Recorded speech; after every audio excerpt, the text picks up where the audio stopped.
Any good farm should have a dog keeping track of things. A good farm dog, probably sitting on the porch or at the end of your country lane or wherever a good farm dog ought to be, keeping watch of your cows or your sheep. We probably should have a good farm dog, but instead we got Mojo and he puddle stomps. What in the world he thinks he's doing? And I'm going to tell you what, after this last week, you don't have to look very far to find mud. We're on gravel ground here, and we have mud anyway. Well, let's talk a little bit today about buying horses. Our secret gate latch here. Good man carries a knife. Got yours on you? Not on me, no. What? Not on me? What if What? you got attacked by a Yeti or a Sasquatch or a Largefoot or Elvis and Bigfoot together walking through the woods and you don't have a knife for Who knows? protection? I'm pretty sure Elvis is not dead. He's hanging out with Bigfoot. And I don't mean fat boy Elvis there either. Yeah, let's put him up here on these red cups.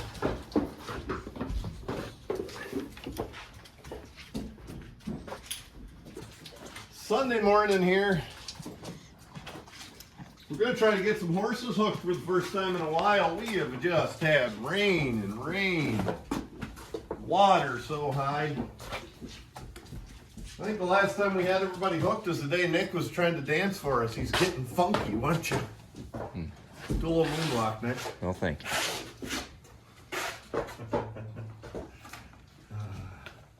Well, even if you won't dance for the camera, I love you, Nick.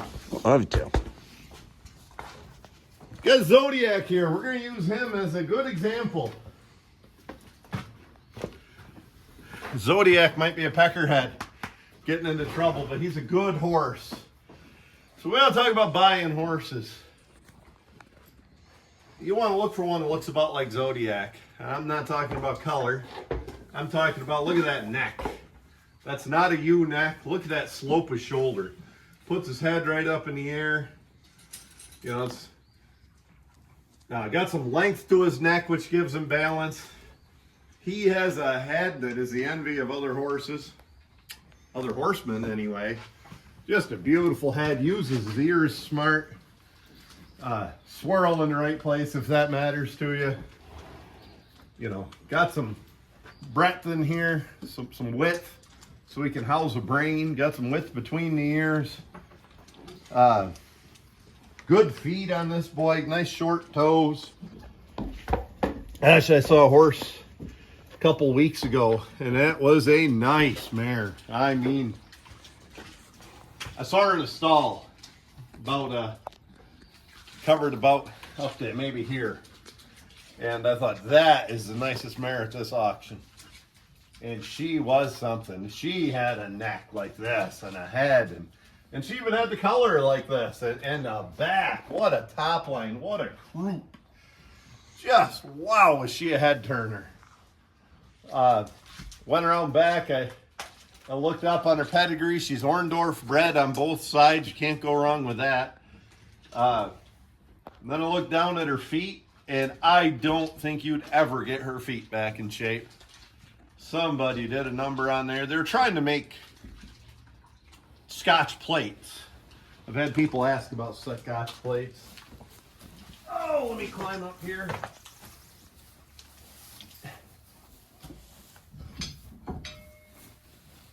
This is what a Scotch Plate is. I don't know if Ziggy here, Zodiac, whatever his name is, will handle his foot or not.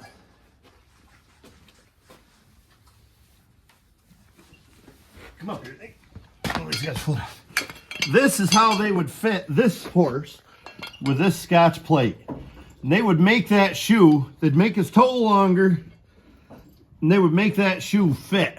They'd grow his hoof to fit or pad it or whatever it took. And that's what somebody did. I don't know what size this is. I don't know much about Scotch Plates.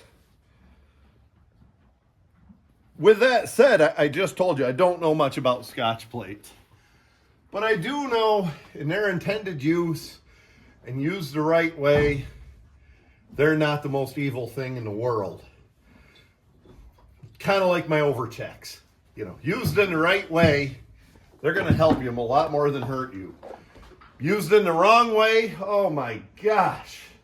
You can do a number on horses. And I've seen horses that aren't even a year old shod with these things. This particular horse I'm talking about, this beautiful mare, I mean, nice size, 17.2. She probably weighed a ton. Right in the prime of her life. Everything was right. She had a plate that was probably 2 sizes bigger than this. She probably had a size 7 hoof with a size 10 shoe on it. I mean, they just flattened this hoof right out. Sides, front. There's actually a nail drove right through the front. The toe was so long.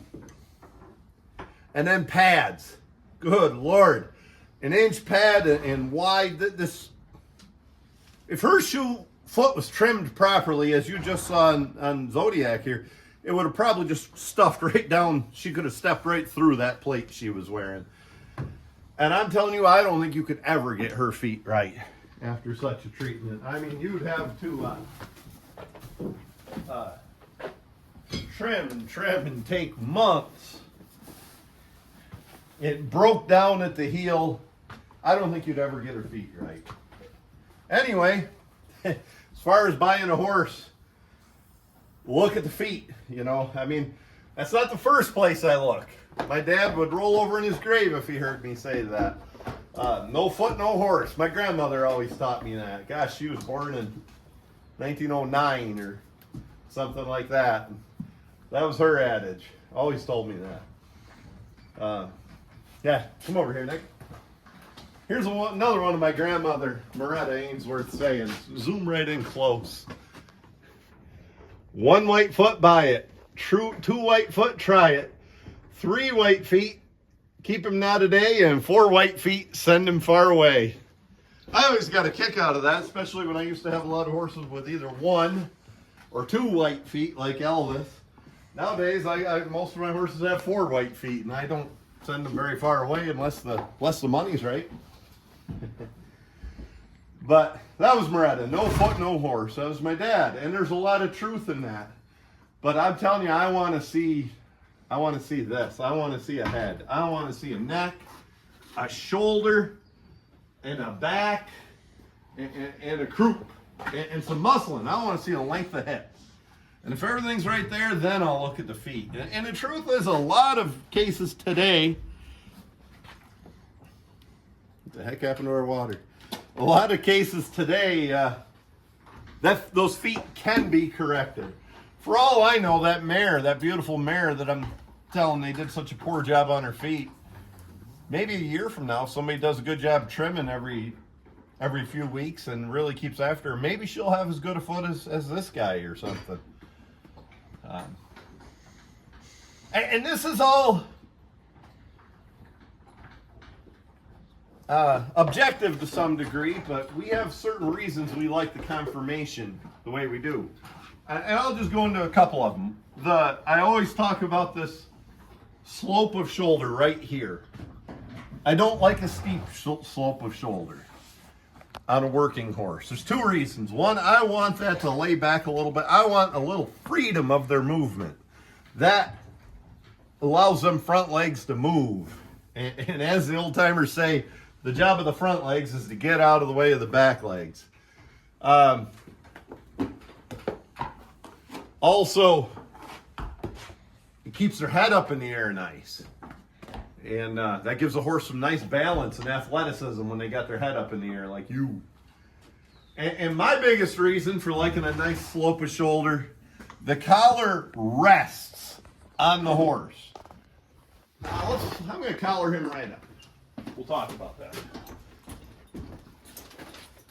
Oh, when we started this video, this wasn't the direction I wanted to take this, but if anybody knows me, they know I'm pretty good at getting sidetracked.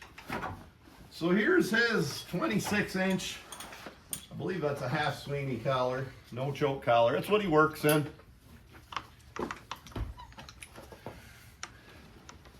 Get this seated good. That's the way that sits. That's the way that rests, is what I like to say. It rests on his shoulder. A horse with a steep shoulder, it sits, it hangs on the top of their neck. The collar hangs, and you're a lot more likely to get sores than just a clumsy, short-strided horse when that collar hangs on the top of their neck. I want it to sit rest right back here like this. And it's more of an even distribution of weight across that neck, as opposed to this, that the collar hangs and the weight hangs on the top. We'll take this collar off. You know, Zodiac's growing up. He's got a lot better barn manners all the time, I think, don't you, Nick? Oh, yeah. You're growing on up. Well, we're not going to hook him right now. We're going to hook some other horses. So I'm putting this collar back. But as far as the assembly on the front goes, get a nice broad shoulder. That really gives some surface for that collar to sit against. And that'll help the horse move forward and pull. But, yeah, I mean, good feet, good legs. You want a little length to pastern and a little slope. My opinion, and opinions, you know what I always say about them, a lot of modern bred pulling horses are, and I understand why, I understand the breakover, but for longevity and general use, I want a little slope on that. Not ridiculous like some of these hitch horses and show horses today, but I want a little slope on that pastern. Gives a little cushion, it makes them move freer. A lot of modern pulling breds are very straight right through here. I get the premise. I know that's going to move the load and break over quicker, but it's also going to break down quicker.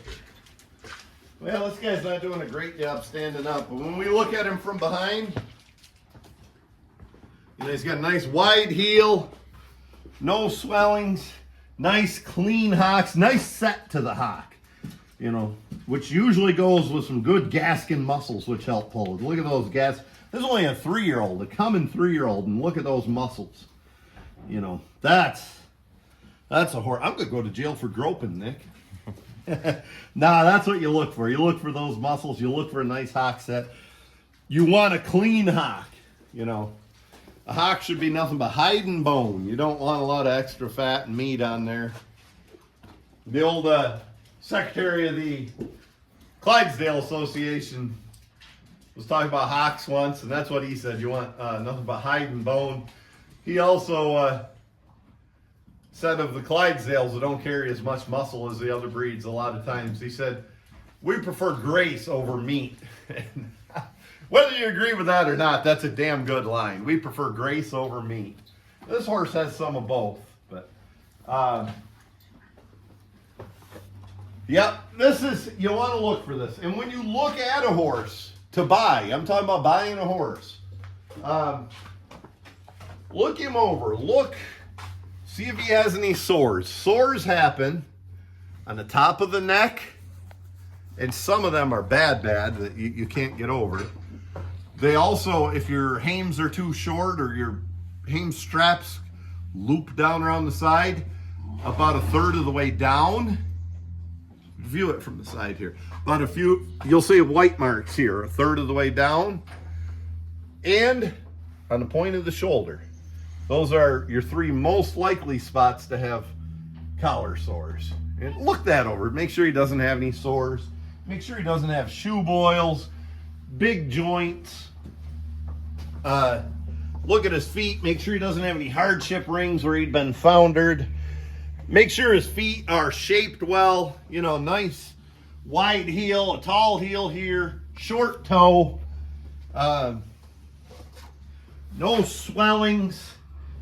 You know, good. You know, up here, you always see the judges feel up here. You know, you don't want to, is it called side bones? You know, it's usually where somebody dropped the neck yoke on him or something.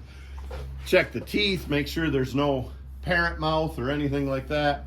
Make sure he's as old as they say he is by looking at the teeth and looking at a chart. I'm not going to get into that.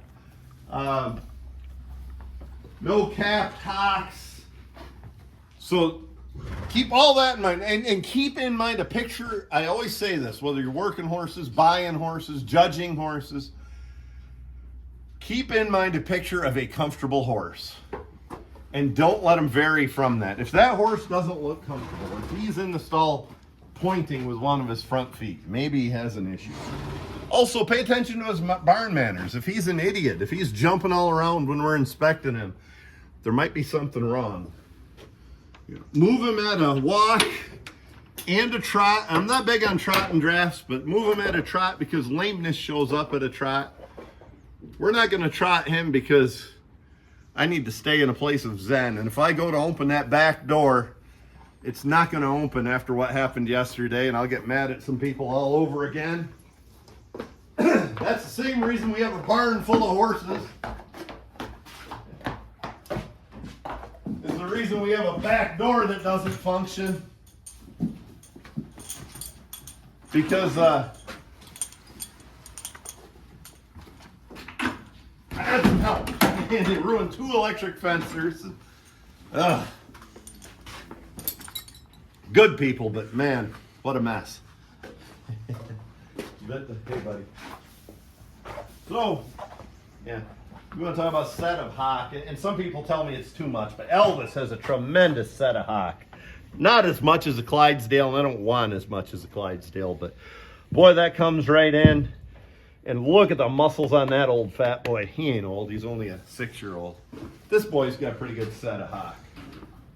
As soon as I went up here with the camera, he moves. There he goes. The reason I want those hocks set in, when a horse pulls, you notice, you look at pictures and videos, those hocks spread. They pull wider. So the closer they are together to start with, the less likely they are to spread. But let's talk about this on more of a practical point of view. I showed you Zodiac. He's probably our best example of a well-made horse. Elvis is pretty damn fancy. You know, both of Rusty's horses are awful nice. Just as good as you could ask for confirmation. You know, let's move down the line. Because you walk in this barn, I'm not going to sell you my best horse. Nobody is. You know, if I sell you him, he's only a 3-year-old. I'm going to get beat for the next 10 years with him. I made that mistake a few years ago. Sold the best horse, and shit, he beats us, everybody now. We're going to sell you your second best horse. Well, maybe that's Jim. You know, Jim's a good boy. Very serviceable. I'm not telling you Jim's for sale either, but most horsemen aren't going to sell you their best. They might sell you your second best. Jim's not as perfect. You know, he's got a little bit of a sway back. He's got a steeper croup than the rest of them. He's got a decent head, but it's not as perfect as Zodiac was, or Mage here is, or something like that. I'm not picking on you, Jim. I love you. Jim's got a little case of Pole Evil that I'm always dealing with. You're going to be able to buy a horse like Jim for the same reason I did. That's why I bought Jim. I could afford him. You know, I was looking for a horse like Mage, but I wanted the price of a horse like Jim. Ooh, buddy. Here's about your best value. Mark my words, this will be a horse someday. Mark my word. Boy, something pretty dramatic about it, I guess. This is a 2-year-old. This is the worst he's ever going to look. You know, think back when you as a person, especially a boy, but a girl also, think when you were 13 years old. You were kind of dorky looking, you know, you were a little skinny. Your feet were too big for your body. You were a little clumsy. You had some pimples probably. Now that's this guy. He's a 2-year-old. He's in that stage as a 13-year-old kid would be. And I like this horse, but this is where you're going to get the deals. You know, he's not as big because he's a 2-year-old. He's not as grown. So as I've showed you, stay right there a second. Showed you in previous videos, find on yourself where certain marks are. 17 hands, whoa, we're a little generous with that. That's a little tall. 17 hands, that tape mark is wrong. It's 68 inches. I got it more like 69. 69, dude. Shut up, pipsqueak. There we go. That's 17 hands, 68 inches, right to the top of that piece of tape. Find where that is on your body.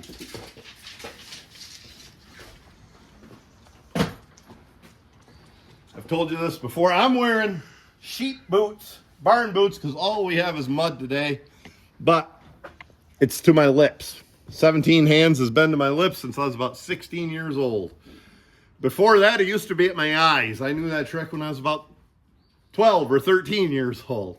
And in all my adult life, or since I got my height, it's been at my lips. Then you know how tall a horse is. Barefooted, this guy's about 16'2". If I put some shoes on him, he'd be about 17. He's also due for a little bit of a trimming. That'll be a negotiation on the price. But just being a 2-year-old, he's not as full. He doesn't have his sides. He doesn't have his beauty yet. But the structure's here. A good horseman can look at him and say, boy, he's got some room to grow. He's got a decent head on him. You know, uses his ears smartly. Got a nice length of neck, a nice slope of shoulder. He's got all the things his brother Zodiac has. Just doesn't turn your head quite as much. You know, he's got a good back. He's got a nice level croup if you show the croup. Got a good length of hip. He's going to fill out. Look back here. Really good set of hocks. He doesn't quite have the hocks his brother has, but they're pretty good set of hocks. Maybe I need to cut his feet a little. And he's got some muscle here on his gaskin. And that's only going to get more the more he works. He's only been working a month or so. You're going to get a lot better deal on him. He's a 2-year-old. 2-year-olds have been off this year at the auctions. That's where you get a good deal. You might have to wait a year. You could take him home and enjoy him. You know, drive him. You could help. Put another month work on him. He'll be trustworthy enough to take to a parade or something. But you'll buy this horse for about half the price you'll buy his brother for. And in practical terms, that's what we're looking for, is a bargain. So we all know all the things to look out for. You don't want any capped hocks. You want Elvis's nice, clean hocks. Guess what? If a horse has capped hocks and he's not lame on them, buy the son of a bitch. He'll be $1,000 cheaper because of those capped hocks, and he'll probably never take a lame step on them. Another one is string halt. It looks ugly, but especially if you're talking about geldings, buy him. You're going to get him far cheaper with string halt. String halt's a condition where they catch on their back legs, especially backing up. You'll have a horse work for 20 years with string halt and not have any issues. Maybe he does have a few marks from a collar sore. Heal them up. Fit the collar the right way, and you should be good to go. You know, that's where the deals are. If you're going to somebody's barn and the horses don't look good, they're not in good flesh. They've got shit balls stuck to them. Their tails are full of burdocks.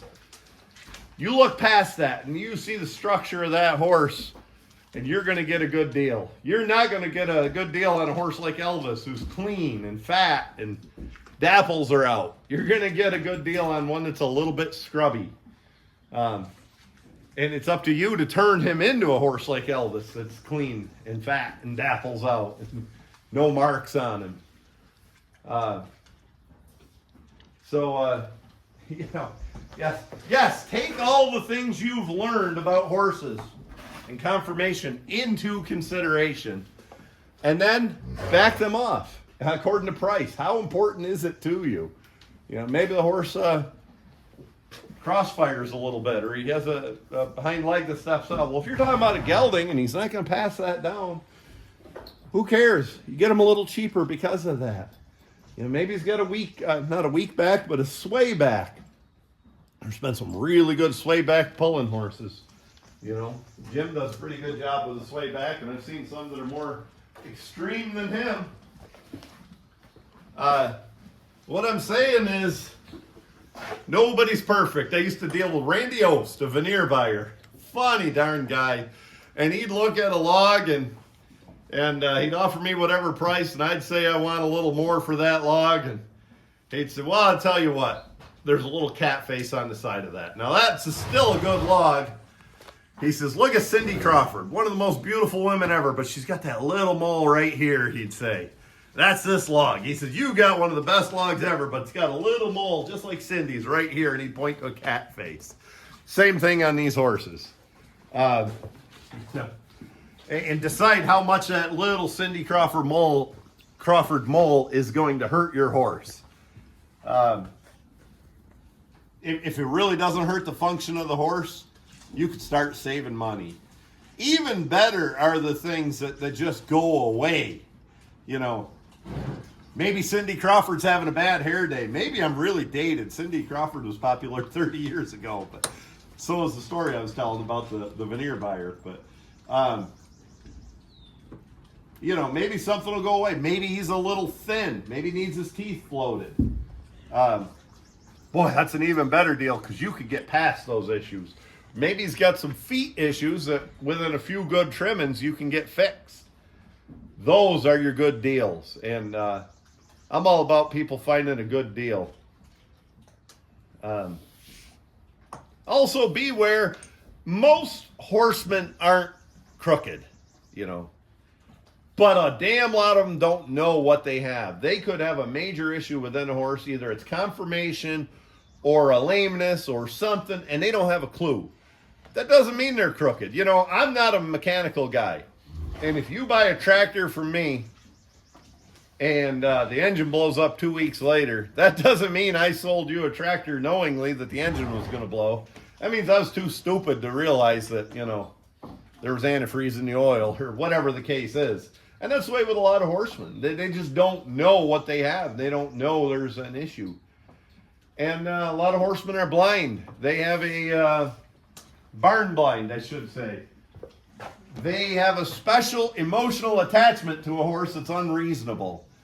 And, you know, there's nothing wrong with that. I do it too. We all do. That's what makes us horsemen. That's why we love horses. You're not going to buy that horse, you know. Say you're looking at a $5,000 2-year-old right there. But maybe I like him. Maybe I bought him during a really good time in my life and he reminded me of something else. I'm going to start talking about 7,000-year-old 2-year-old. And if I am, you damn well better walk away. That's an emotional attachment that's going to inflate the price of a horse more than you need. Sometimes you get emotional attachments the other way. You know, maybe Ugly Jim had an issue and had a bad day and he bit you on the shoulder one day, even though that's not his nature. You know, Jim goes from a $7,000 horse down to a $4,000 horse because you don't like him. Or simply you don't like his color or something like that. Those are good deals. That's what you want to look for. Would you look out? You're going to get a cut nose. I have to tie that shut or you get out. As far as these barn blind emotions go, I always relate this to, and I love studying, being an armchair psychologist. Let's turn around this way, Nick. I think that door is distracting in the light. I always say when you ask people what their favorite car or truck was, they're not going to tell you the best car. They're going to tell you the best time in their life. They're going to tell you 1984 Chevy 3/4 ton. The damn thing could have been a lemon, you know. The wheels could have fell off after 40,000 miles. But what they're telling you is in 1985, when they bought that truck, it was fun and things were going well. And and life was good. And that's how most of us are. We don't tell you our favorite car. We tell you our favorite time in our life. Same with horses. You know, most people don't have a clear objective of why they, myself included, of why they like one horse better than another. They're telling you which horse won them the most horse pulls or blue ribbons at a show or something like that. That's not a indication of how good the horse is. He could be a great horse, and maybe you had him hooked with a counterfeit, and he ended up being didn't do a lot of winning because of that, you know. Or maybe he's about half counterfeit himself, but you had him hooked with a good one and made him look even better. I mean, you got to look at these horses objectively, and owners seldom do. They're like our kids, you know. We're all, none of us are objective when it comes to kids. You know, we forgive stuff we'd never forgive on our neighbor's kids. And we do the same with horses. And when somebody either has a high evaluation of a horse, you might as well forget about it. He's going to be overpriced. Or a low evaluation of a good horse, jump all over that deal. So, I guess today's chat is a lot more about the idea of negotiating and the idea of emotions tied into horses than it is nuts and bolts on what makes a great horse. But the truth is, you can read every book you want to and watch every seminar on conformation and look at the track record of every horse and the breeding and all that. And you can have it all figured out what the best horse in the country is. The hell good does that do you if it's a $40,000 horse? I mean, who wants to spend that? What you want to do is find a $9,000 horse and turn him into a $20,000 horse. That's where it's at. So, well, we're going to be back with just one other point to it as far as teams go. A friend of mine bought a pair of horses, bought them out of Canada. And they said, you're buying this one. The other one's just kind of a weak back. He doesn't amount to much. You're buying the right-hand horse, but we're throwing the other one in for free. My buddy got him home and hooked him for about a week, and he called back. He said, did I hear you wrong? He said, which one is the weak back? And they said, no, it's the left-hand horse is the weak back. The right-hand horse, the offside is the good horse. And he kept hooking him some more, and after about another week, he sold the one they said was the good one. And he took that was a red horse too, but anyway, he took the one they said was a weak back and a counterfeit, and within a year he won the national horse pull with him, the national championship with that horse in the hitch, you know. And Nick and I were just at a place here that breeds show horses. In fact, you can make a case that he was about the most dominant horse in the Percheron breed, the dominant stud ever. He was actually the premier stallion for the Percheron breed 10 consecutive years. And I'm talking about Black Ohm Duke. And Abe Alaback, when he was telling me about it, said he couldn't strike a deal with Reg Black on Black Ohm Duke. And it just wasn't for sale. And then he finally, in his head, he realized he's not talking about Duke. He's talking about his pasture mate, the other colt running out there with him. And to Abe, Duke was a far better horse. And he turned out to be a far better horse. And so, you know, sometimes the owners don't know what they have. Even top horsemen like a Reg Black, or, you know, hell, I can't tell you how many times I've sold the wrong horse out of a team and wish I had the other one back. But, just a bunch of thoughts about buying horses. Hopefully it'll do somebody some good, or at bare minimum entertain you, or you can laugh at the mistakes I've made as far as it goes with buying horses. Get a picture of me with this guy. You want to pay attention to your horse's collar fit continually. Just because you had it fit once or at the beginning of the year, or even a mature horse, doesn't mean it's going to continue to fit. Elvis, this is a 28-inch, I believe that's a full Sweeney collar. No, that's a half Sweeney. It looks like it fits pretty good. I get my flat hand in there. The truth is, as soon as you hook them to anything, that collar is way too tight. Even the empty work sled, it's right up here on his throat. Uncomfortable for him. as far as that goes, I like the way the draft fits on this collar. And so here's what I did. Now you can go to a thinner pad. I don't have a thinner pad on this side, and I don't really want, but there's choices. Well, before we get into these choices, let me show you. I did notice the other day when Nick was working Elvis and I was in front of him, that's when you can really tell something about a collar, that it was plenty tight right in here. And then I don't know if this shows good. Maybe you can zoom in. Elvis is getting just a little wrinkly right here and a little raised. Points to the shoulder. See that? I don't know if it shows on camera. Zoom in close if you can, Nick.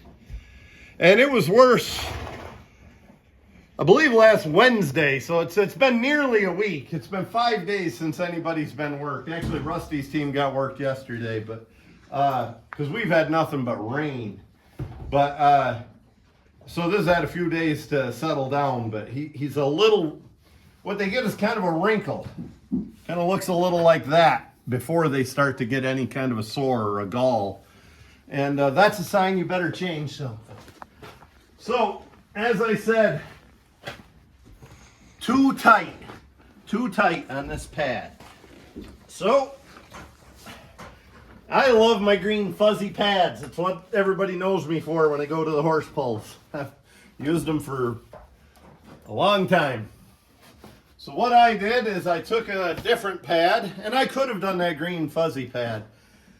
And on the top side of the pad, not the side that touches the horse, the top side, I cut the top section out with a jackknife. You see, I did some terrible handiwork. I'm not coordinated or crafty or anything like that.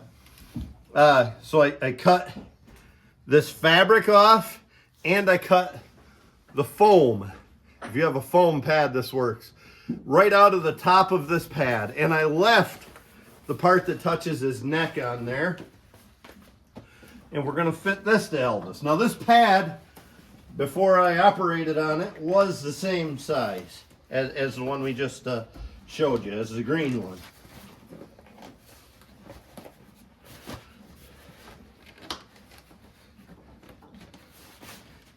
Now, I'll be the first to tell you, I run a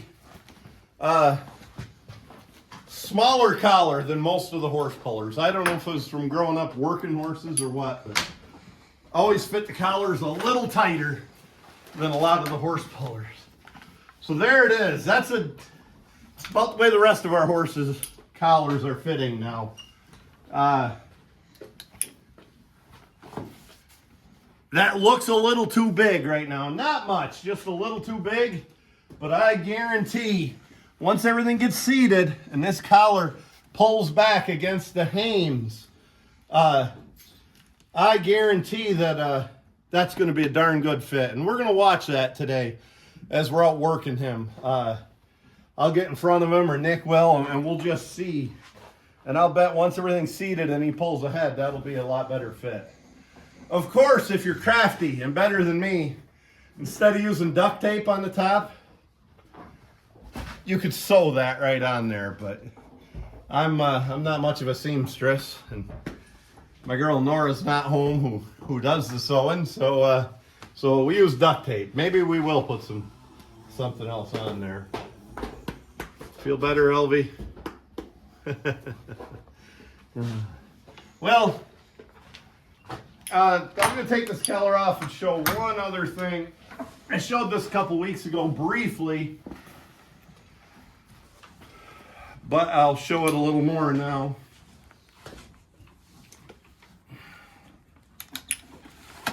You take the points of those shoulders, where he's got a sore,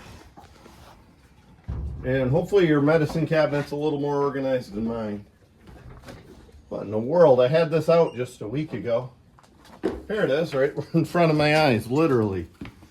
And where's my water bucket? Hey, Libs. You're not supposed to have a water bucket. Waste.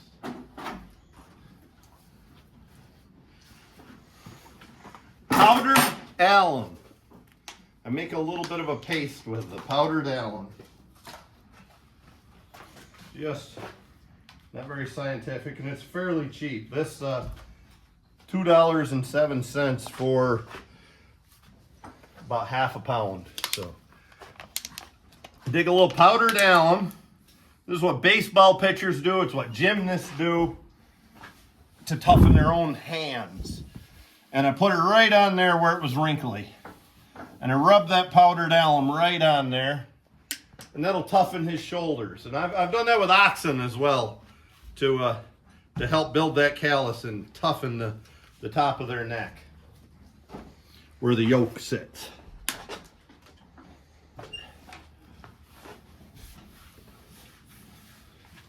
And there he is. New collar, new fit, everything should work better. I will make one more point about cutting this collar like we did. They say if you have a full Sweeney collar and you really want to get the full use of this full Sweeney, you got to cut it all the way down here, below that. But I wanted 3 clips still on there, and I just assumed that would fit well, and it did. So that's my advice for today about collar fit.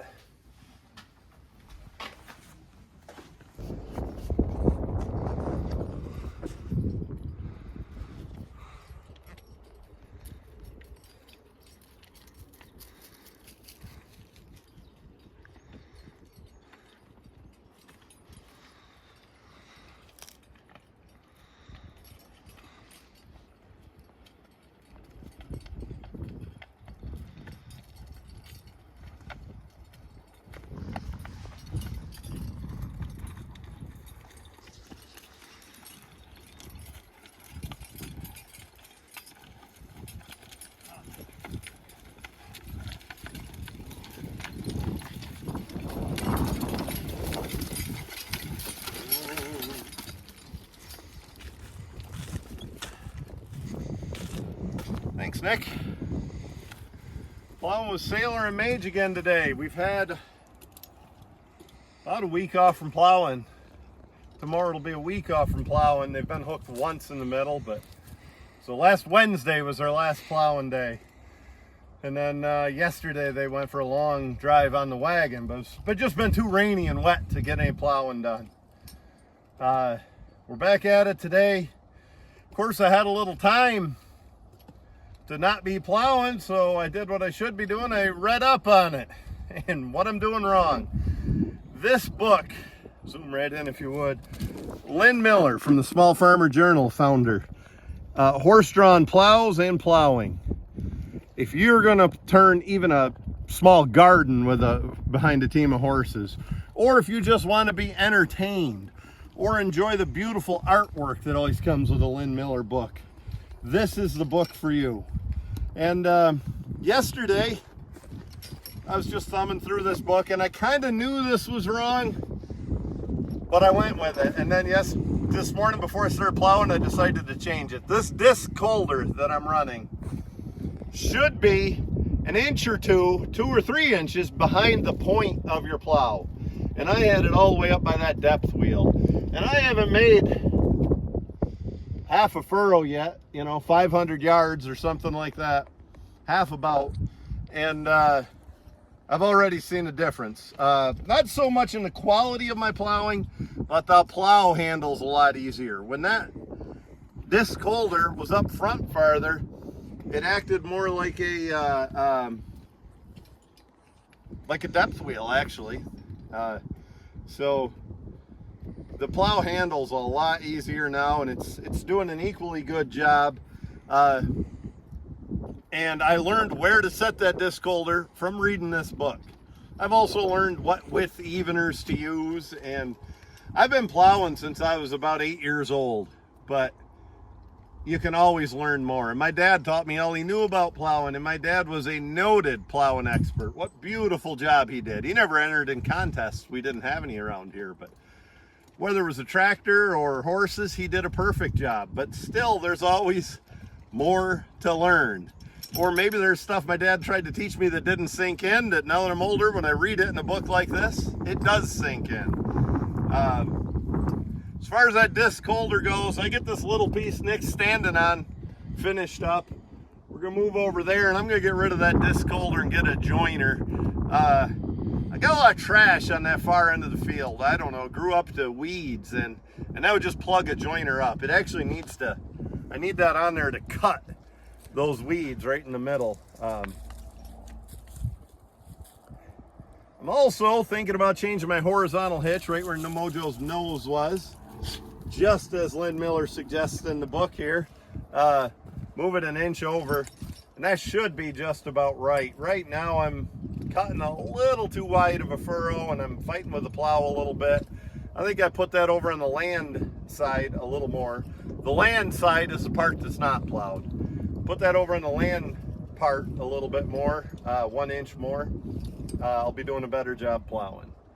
But happy with the horses and happy with the way things are going, and I couldn't be happier with this book. I'd recommend it to anybody. And soon enough we're going to do a whole episode on books and what I recommend. And I actually recommend books over internet most of the time, says the internet guy. There's plenty of misinformation in books, but nothing like the internet. Everybody's a damn expert on the internet. Generally, if somebody wrote a book, they're an expert to some degree. And Lynn Miller is an expert. He knows his stuff. I guess, why don't you just film me till we get out of sight, Nick? And, I think I can handle it from here. If you put that book back when you get done, I'm going to have you work LV single. All right. Sounds fun, huh?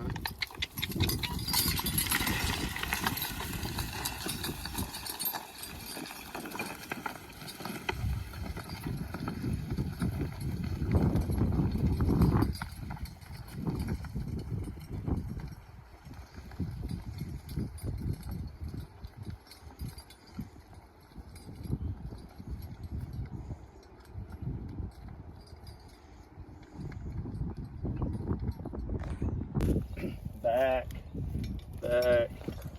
Woo. Well, it's like I just said. Most people who wrote the books are experts. And Lynn Miller, in that book, recommended a Walkin plow, 12-inch bottom. Because these beams are, for a team, are set toward the plowing. So this is the adjustment where he recommends your horizontal hitch, and I'm just cutting too wide a furrow, fighting with the plow a little more than I need to, so I'm gonna fix that and get plowing the right way. See, this is, instead of 12 inches, that's more like 13, and I'm always fighting that handle to get it right. Now with that over one, that should pull that more even to 12.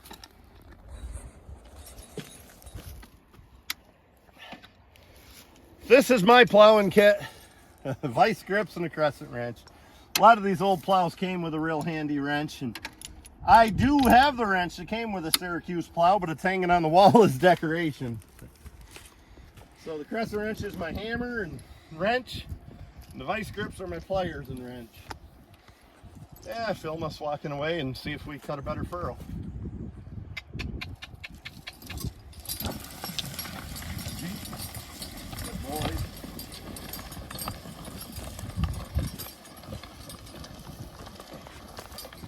Much better. Come on up here and show us, Nick.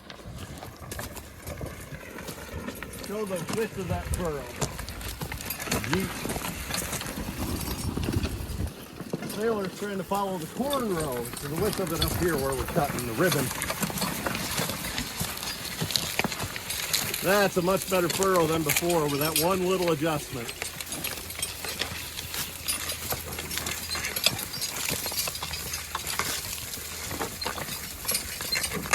Glad to be plowing again.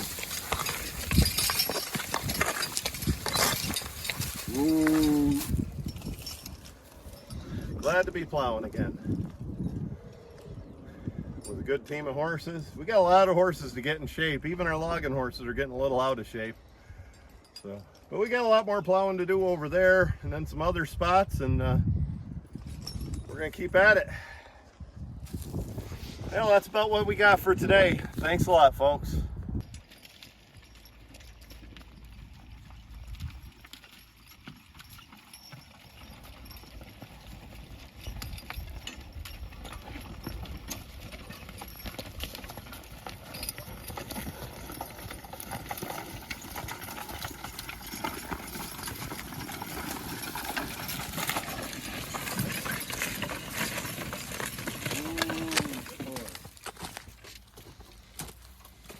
We're like the Blues Brothers, where they went to that bar that plays both kinds of music, country and western.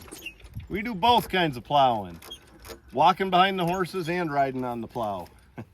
This is a Syracuse two-way sulky plow, 1342, 1442.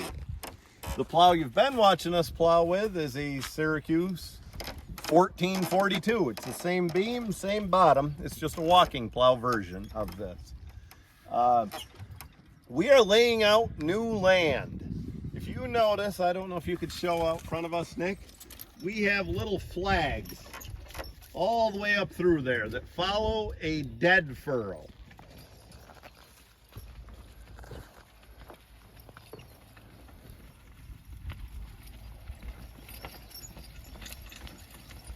Go ahead and pull the flag and walk out ahead if you would.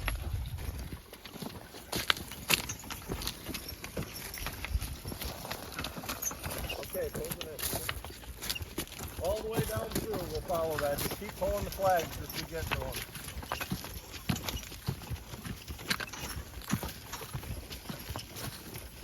You don't have to film.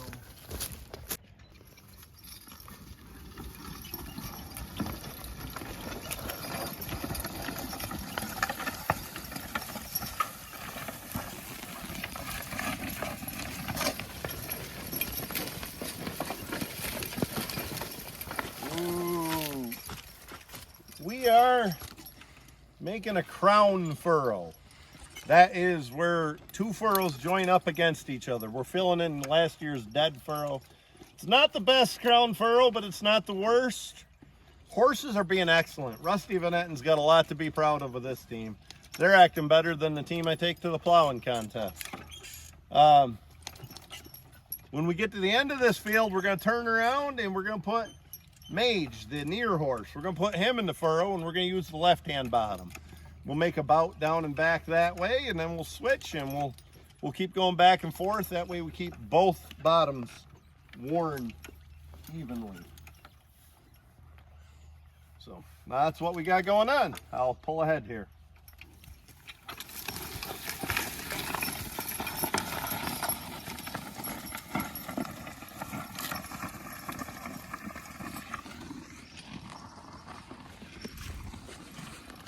Show something here. Nick's going to watch their heads. We don't want any accidents. We're not going to take any chances. Nick's going to watch their heads while his lightweight team is tied up. And while Nick watches their heads, I'm going to move both of these disc holders out a little bit. I'm not cutting a very clean furrow wall right now. And if I move them out a little bit, 1/2 to 5/8 of an inch away from this edge of the point, they will cut a lot better furrow wall. Let's just show you this real quick. Right up there, show where I pulled out of the ground. I hit a big wad of something, I don't know.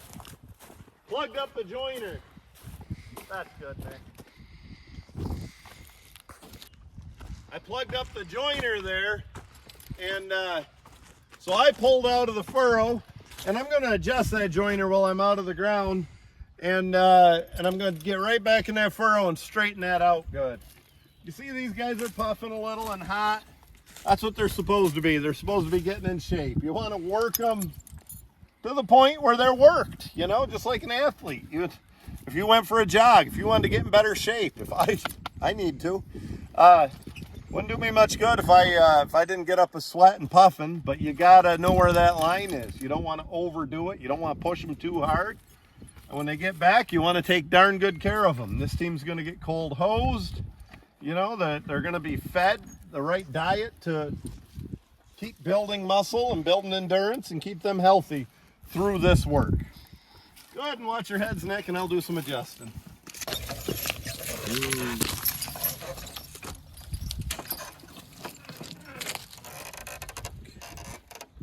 that right?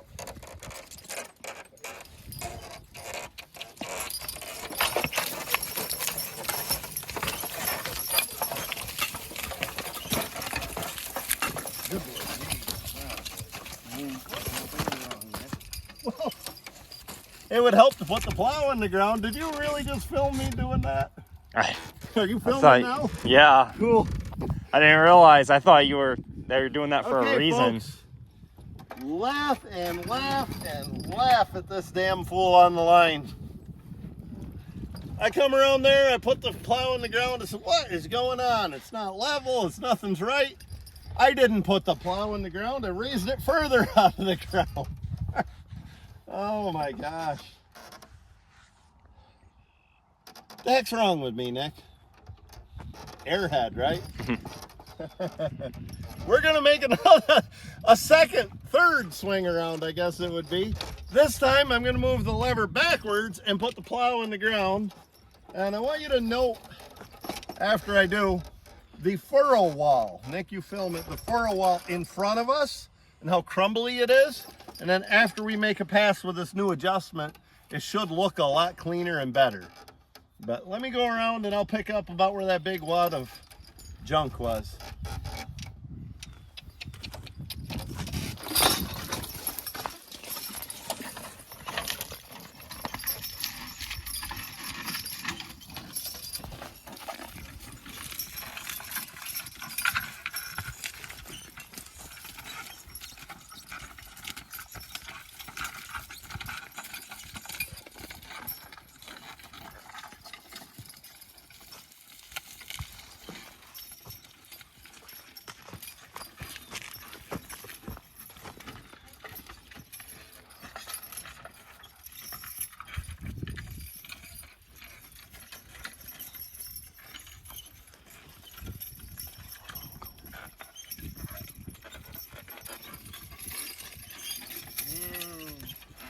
This time, the lever goes backwards. Holy man, and it goes backwards hard. Maybe if I pull ahead. Whoa, good boy. There we go. We'll set that plow right in deep. Now the plow's in the ground. So, I'll explain. This is the simplest concept ever. This lever sets the depth of the plow, along with your vertical hitch up front, just like the Walkin plow. See those 3 bolts? They matter. So does your length of hitch. This lever, when you're plowing, the land wheel, adjusts how level the plow is. So if I had it all the way down here, once this plow's in the ground, I'm going to be tipped. And I don't need that. I need it about here to keep this plow level. I want a level furrow wall when I'm plowing. Well, let's pull ahead. Take a note on what that furrow looked like and what it's going to look like. Hopefully we made an improvement.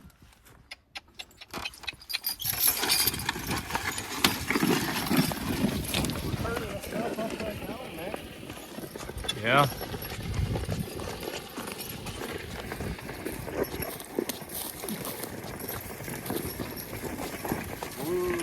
All right, look here. We're a little shallow. Hard plowing section. But we have a fairly clean furrow wall. Boy, that's ugly. We should show out ahead after we get doing better. And look ahead at that ugly furrow wall. And what made the difference is moving this disc colder, or a joiner would be the same way. And a joiner's nothing more than a miniature plow that runs in front. But we moved that disc colder about 1 inch toward the inside, and now it's about a 1/2 inch inside the point and the shin piece and the landslide of the plow. So we'll pull ahead and hopefully we'll start. I'll have a little smarter day. Once I stop, I want to talk about something else. I like to talk, I guess.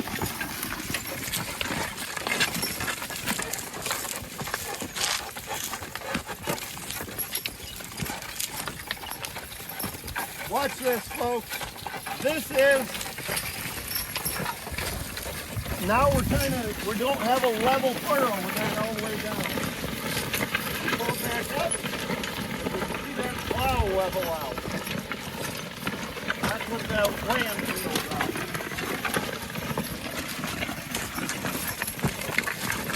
Make something fun left by Mojo and then behind us after we plow, please. No, get right in front of the horses.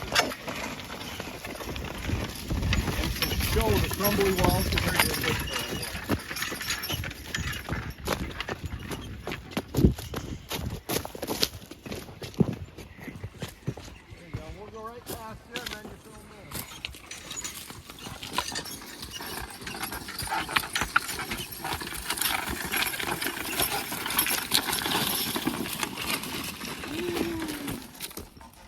Much better furrow wall here. Much better job plowing. We're on a 12-inch plow, and I'm estimating that to be about 6 inches. And we're not quite level. We're going to put that 1 notch down. We're running downhill just a little bit. I put this 1 notch down, should get me level. That adjustment can change throughout a field also, especially if you're on hill ground, which we're not today. I have plowed some pretty steep ground with this plow, and others like it. I'll enter a picture of Elvis and his mom doing some plowing on a side hill right here. And I'll also enter a team of a nice pair of Belgians I got coming along a few years ago, doing some side hill plowing. You'll notice on these pictures I'm entering, I've got a water bucket hanging from the back of the seat, or a water jug. And watch the way that water jug's hanging. That tells you how steep that ground was. Hey.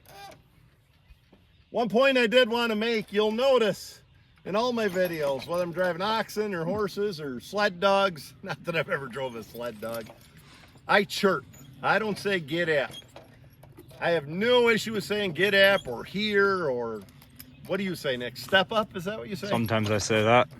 Usually I start them by chirping. The reason I chirp, I used to work on a crew with my team and 3 other teams in the woods, and kind of a big get together. And when I would say get up, every team there would start. So I trained mine to something different, and a chirp is what I started using. The simple, and I'm not going to make the noise or the team will start, but the simple chirping or kissing type noise. And that's how I trained mine to start. And generally, even at a horse pull, that's all I say. As a matter of fact, that's all I should ever say. Sometimes I'll get out there about 23 feet and getting ready to cross a load, and I'll say, Jill, here, or whatever friggin' horse is in front of me, and they stop. And if I'd have said nothing or just chirped, they would have probably kept on going and crossed the load.